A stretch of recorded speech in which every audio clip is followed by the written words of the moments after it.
G'day punters and welcome to the Wild West. We are brought to you by Betfair Australia.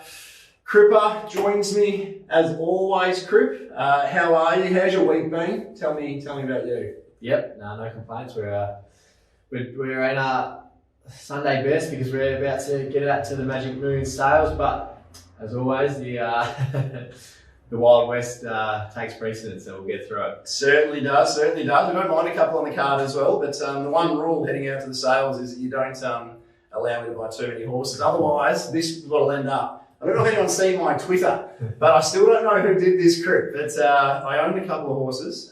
You had the Italian job, started favourite, second favourite, and they've actually run second last and third last. So a little bit of liberties have been taken with that photo. But in the mail from Australia Post, I've got a little plaque, reverse Cornella. It's really good stuff. Still don't know who did it, but yeah, really well stuff. Would have paid anything. Would have paid anything, wouldn't it?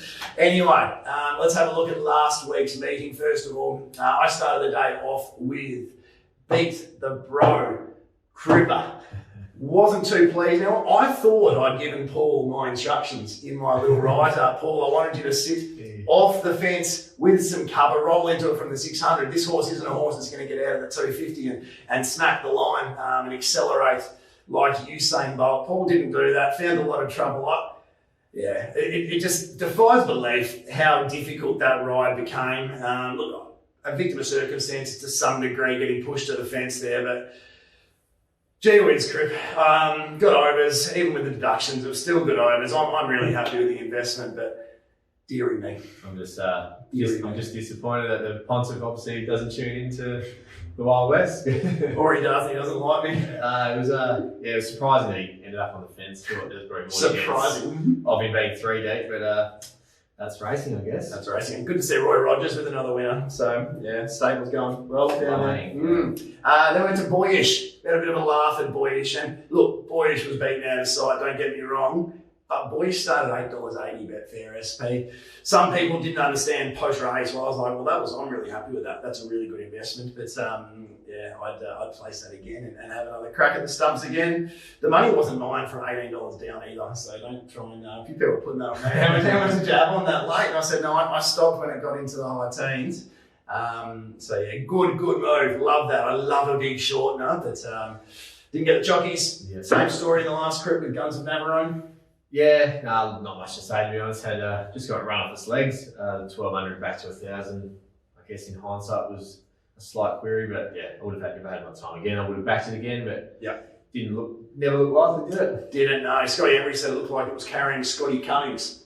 So perhaps that didn't assist too much. But anyway, a new week is upon us. Right, actually, we've got to get out of the week. Quickly, ride of the week, I'm going to give it to Victoria Corber on Lipstick Flickers. I pretty much gave the horse little to no chance because of the gate that she'd drawn, and she ended up 3 deep on speed with cover, and yeah, it's a pretty easy watch for those who backed her. Also good training effort from the Harveys.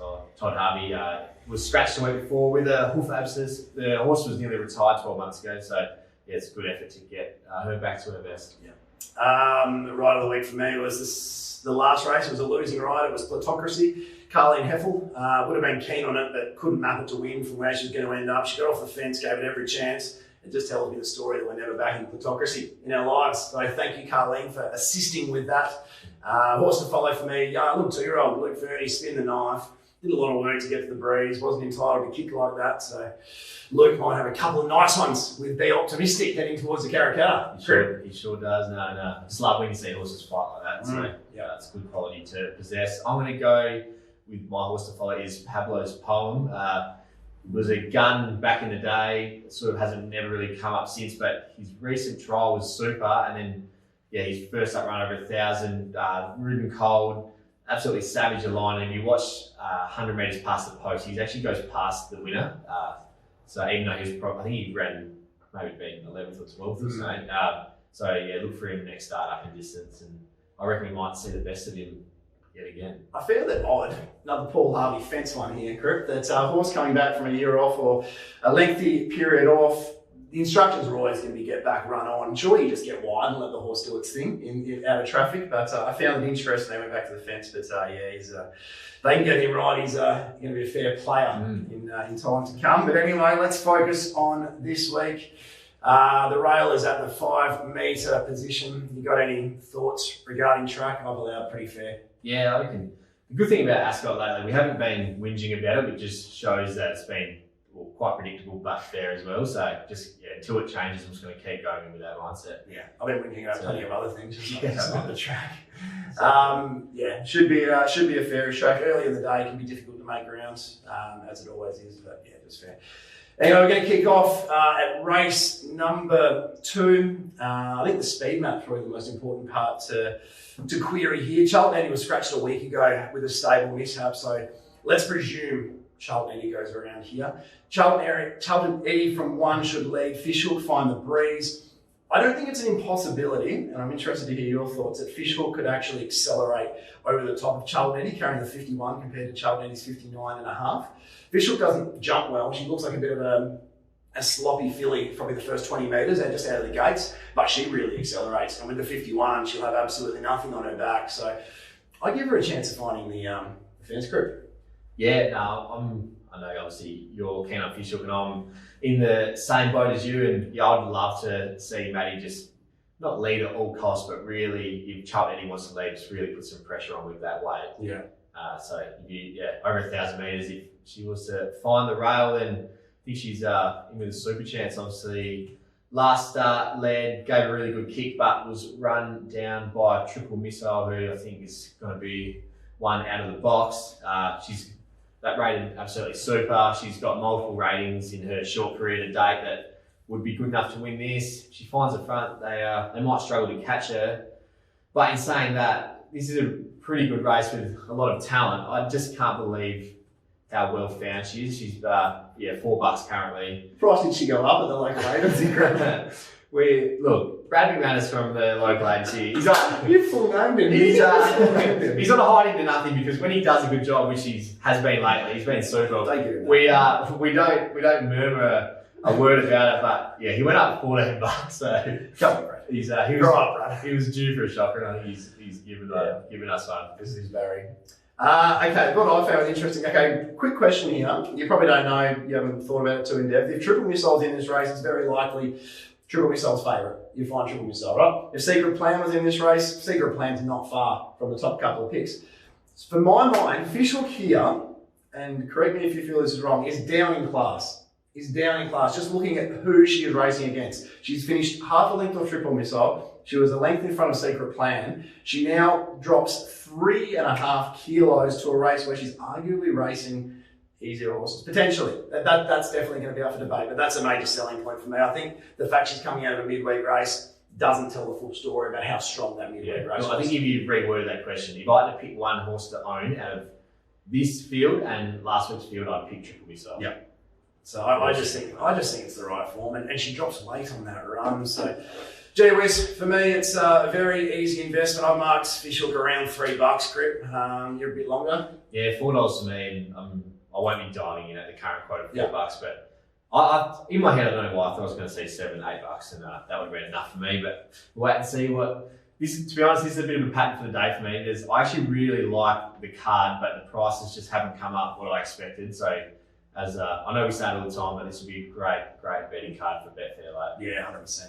With Fishhook as well, I was saying to Crick before we jumped on air, I think that if she crosses Charlton Eddie, she's just super hard to beat. Very, very hard to beat. She lands in the breeze. It wouldn't surprise me if an Island Charm or even Kira's Our Boy Dylan pops past her late type thing. She can win from the breeze, but I really do think the first 100 metres in this map is so integral for Fishhook. So a race I'm really looking forward to. Probably just before we go to the next race, I should just touch on the first starter. Yeah. Vedette de Start, out of the Simon Miller camp. You don't see him control much better than what she did. But look, over my years of looking at the data, I've actually I can't remember the last or any times I've seen a horse debut to performance rating that she'll have to reach to win this race. So I think she's horrible unders at $4. She was my late of the day on the One Line podcast, Crip. And on top of that, when they do run, and you know more about the figures than I would, when they do run these big numbers, it would traditionally probably be leading, and she's going to have to take a sit here.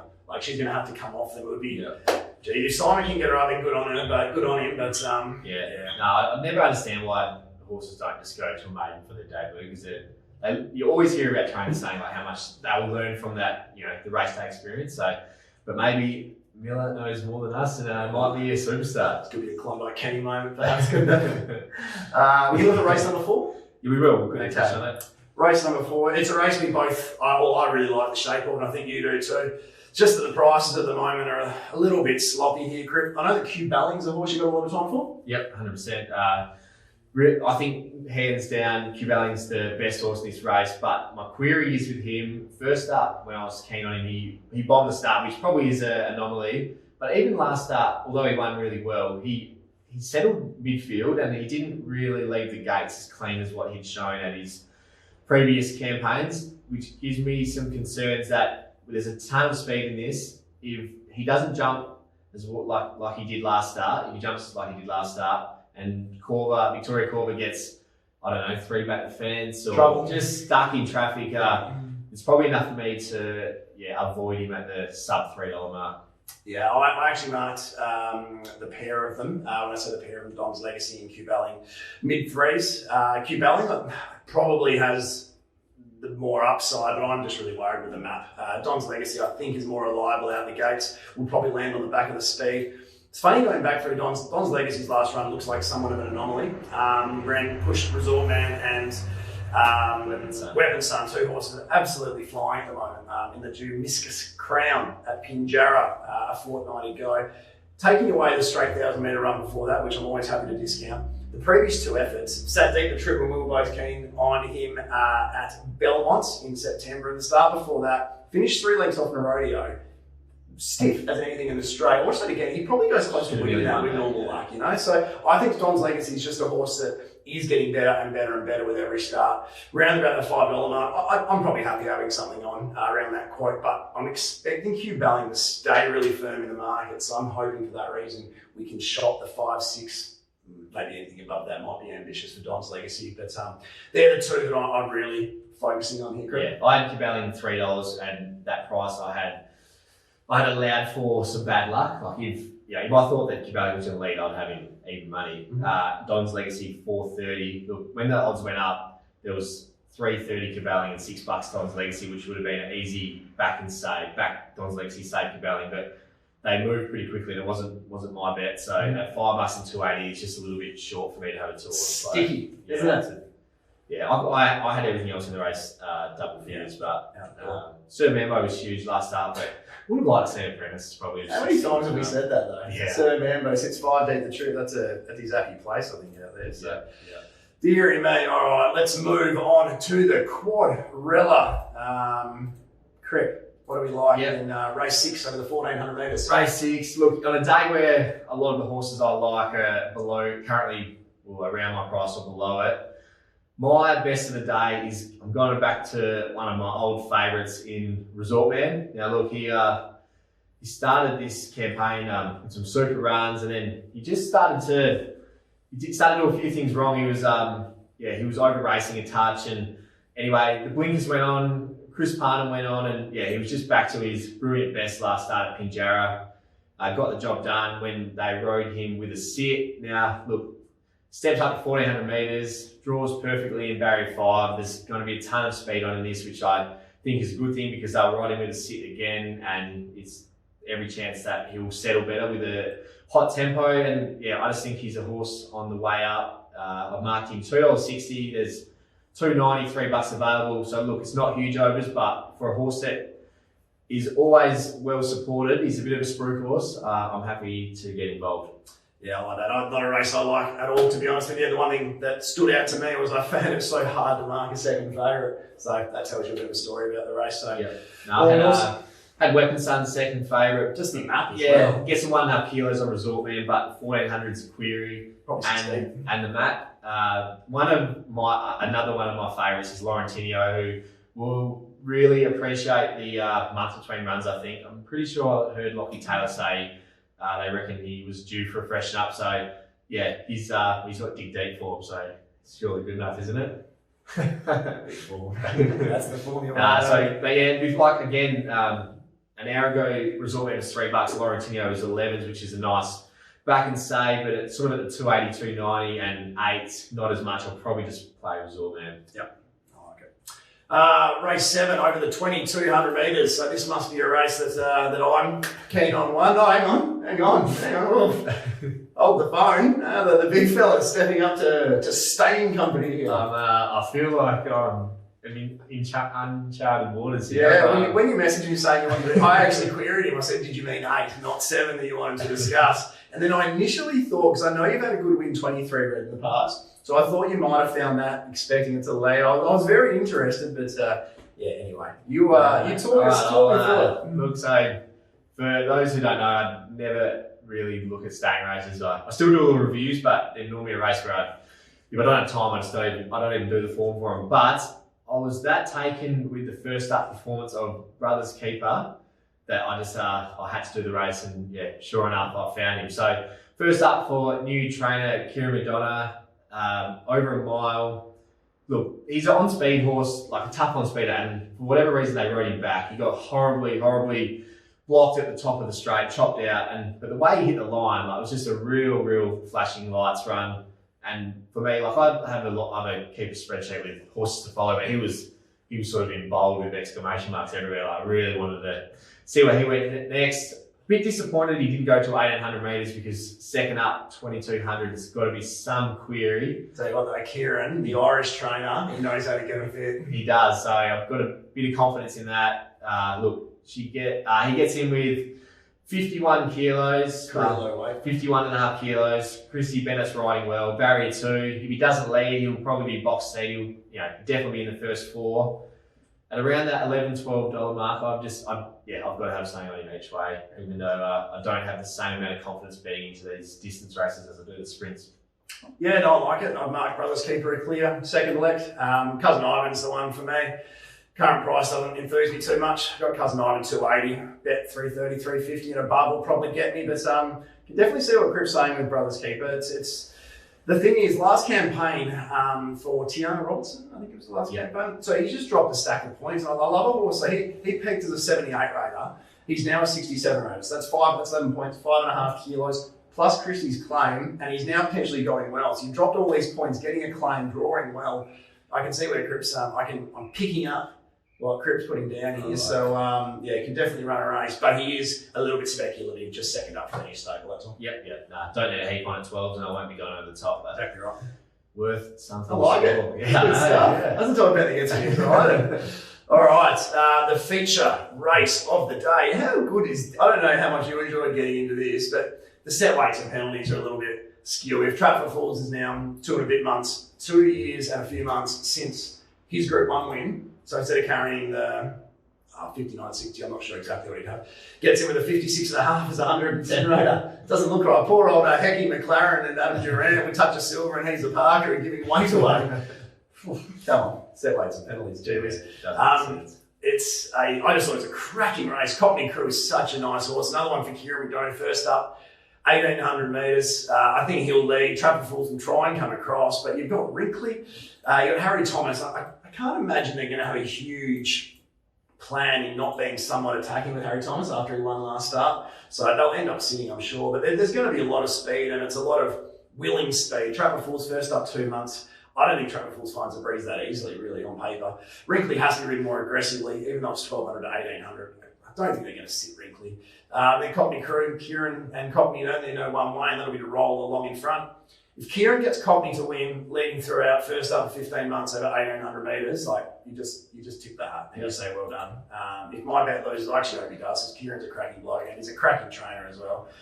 So good luck to him. I know he has a big opinion. He thinks his horse can go and win big races over in Melbourne. So good luck to Kieran. One of my favourites, Cockney Crew. He is, isn't he? Actually, fun fact, in my tipping, I tipped between 0 and 5 units, and Cockney Crew is my only 5-unit outlay. I lost taxi in a photo. Oh, I think I was with and I still love the horse, so that tells you a bit. Deary me. But to me, this race has it's got a real shape about it. There's just a lot of speed, a lot of messy speed. I think the race will change complexion at the 200 metres, and I think we'll see Montalina, who I thought was just amazing first up on a track which wasn't suitable. It was a sloppy, boggy. It was only a good 4, but it was an unhealthy track by the end of the day. The way she hit the line, real eye catcher. She should be getting 14 kilos off Trap for Fools. She only gets 3.5. But Trap for Fools is at peak, and I think Montalina, after the Bunbury Pinjarra Cups, will probably be close to a 100 rater anyway. So I think that's a little irrelevant in this situation. I've marked Montalina. I think she trades mid-twos because she's just the obvious one to keep coming back to. I think when this race changes complexion, the biggest danger for me is Divine Shadow in the mid-teens. I've marked Divine Shadow $10. Thought the run was nearly identical, probably just slightly worse to Montalina. Little weight swing in Divine Shadow's favour, but I just think Montalina's got more upside and more X factor than Divine Shadow. So really keen on Montalina to go straight past them and make herself a pretty short price favourite for the upcoming Pinjarra and Bunbury Cups, which will be out. Yeah, no, exactly. Yeah, look, a race that I'll be staying out of. So many variables, isn't there? I can see where you're coming from in Montalina, but I hate the set weights and penalties. And yeah, Trap for Fools had drawn a gate, and I knew he was going to get a nice run. Well, he'd be an obvious bet for me because he's the one that's thrown in. But no, I'll be staying out. The only one, and I probably won't back it, but Rinkley came up for a big price for me. He's another one who is really well in the set weights and penalties. I thought his last start was an improvement off his pretty disappointing first up effort, and when he got into form in his very long stint, his campaign, 12-month campaign, his 12-month campaign. Once he found form, he really held it. So if he can sort of re-emulate that form, then I think he's look, I won't be tipping him, but if he wins, I'll be getting a pat on the back from you next week. That's a free hit. It's a free hit, yeah. It's a little throw at the stuff. So, all right, very good stuff. I'm going to touch on the last. Looks a very difficult finish to the day. But Crip, do you have a best for me? Yeah, look, on a day where a lot of my prices aren't quite there yet. One is Resort Man, I can bet now, so yeah, he's my best. Yep. Montalina for me, mate. Definitely, definitely my favourite. Just definitely my best. I don't know really what I'm trying to say there. Yeah. Love the setup, love the shape, and I think we're going to back a pretty good horse on that. Way up in the grades. I love the fact there's some meat on the bone of the price with the 350, 360 that's available still, so I'm happy with that. Yeah, good. All right, that'll do because we're off to the sales. So as always, the 1-1 pod for we'll cover the whole card in depth view. 4 hours, listen. And as always, as well, cripsracing.com. But until then, have a good weekend and gamble responsibly.